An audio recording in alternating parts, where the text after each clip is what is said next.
आज मैं आपसे सृष्टि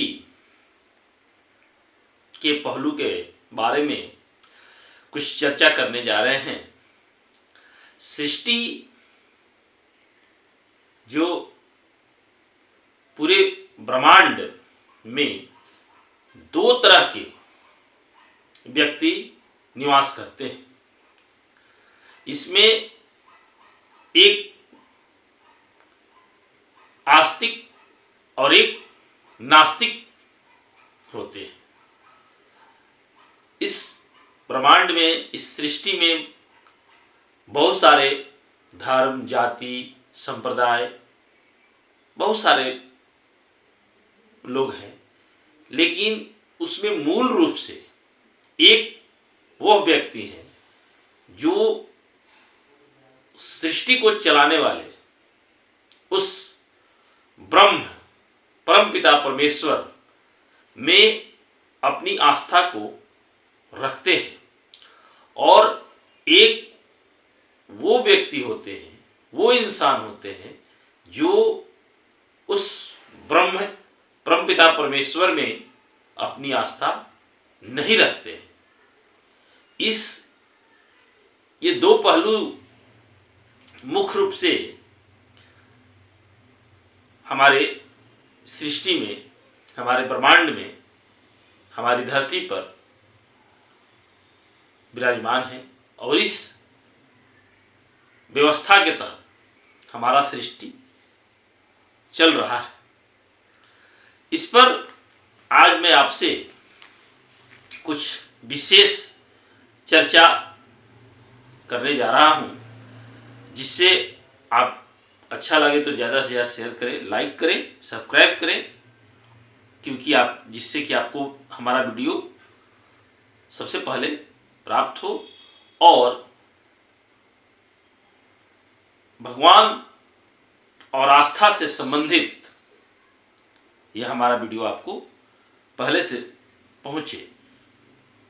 तो सृष्टि और ब्रह्मांड के बारे में हम आपसे चर्चा जो करने वाले हैं, इसमें जो दो पहलुएं हैं, सगुण और निर्गुण, ब्रह्म, दोनों सृष्टि के दो पहलू हैं और एक दूसरे के पूरक भी हैं।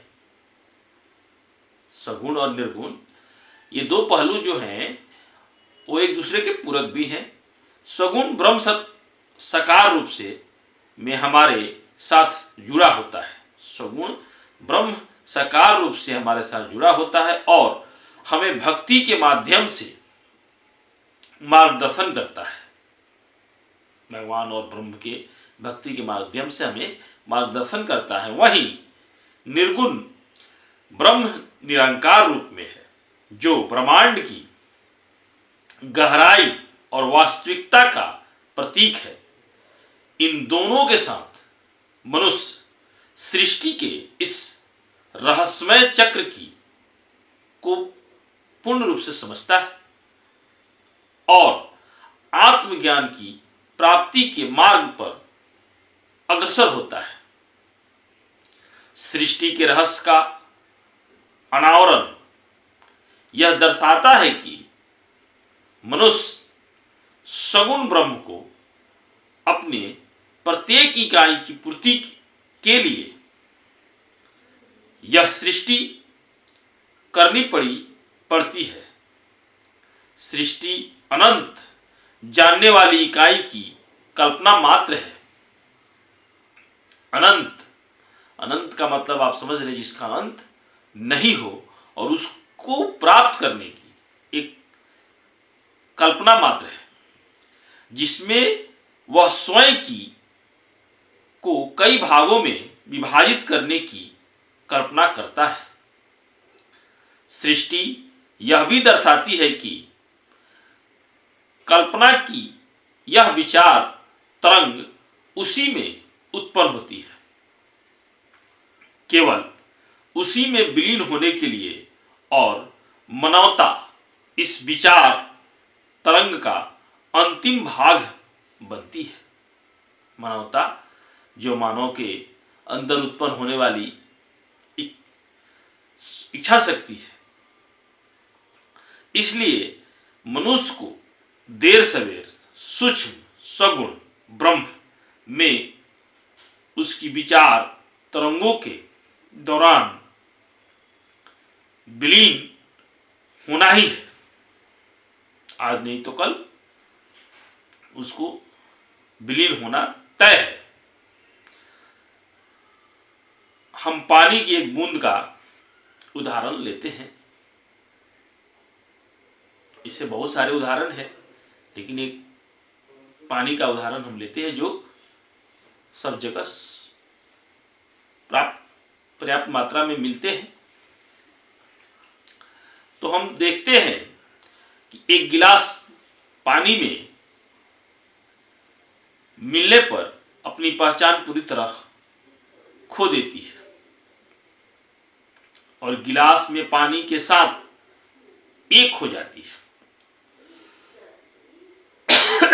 पानी जो है, जो गिलास में हम डालते हैं, तो अपनी पहचान क्या होता है, खो देती है और वो गिलास के साथ विलुप्त हो जाती है। इसी तरह एक व्यक्ति बूंद की तरह अनंत परम सत्ता के साथ विलय होने पर अपनी व्यक्तिगत पहचान पूरी तरह खो देता है। वह उस शक्ति, उस ब्रह्म में विलीन हो जाता है और उसकी पहचान उस शक्ति की पहचान से होने लगती है। इकाई चेतना का योग परम सत्ता के साथ विलय सृष्टि के उद्देश्य को पूरी तरह से पूरा नहीं करता है।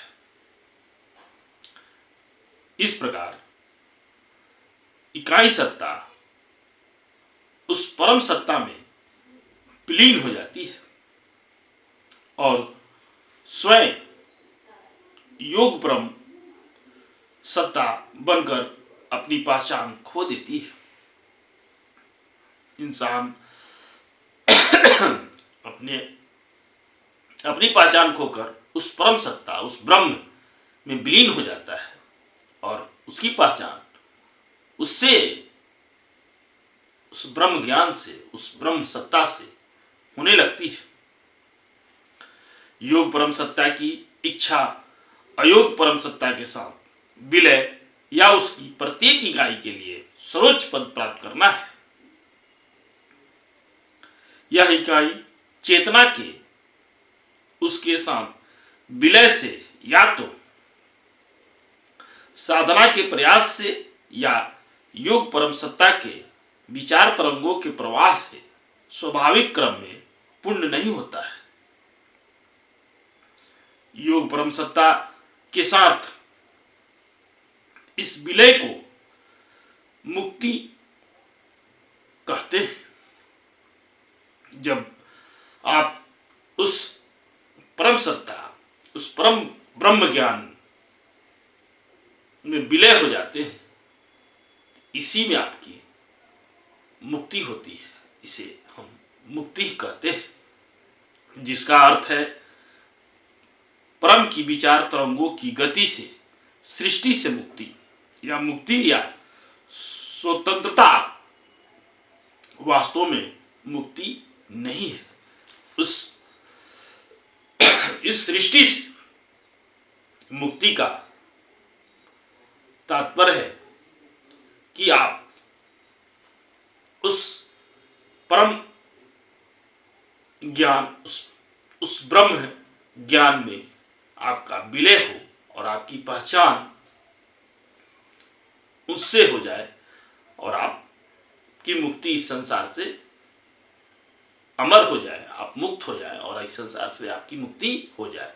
जैसे राधा का कृष्ण में विलय होना और राधा का पहचान कृष्ण से होना और इस सृष्टि में राधा का पहचान कृष्ण से होना और इस सृष्टि से उनका मुक्त होना, यही तो परम ज्ञान है, परम शक्ति है, परम ब्रह्म है।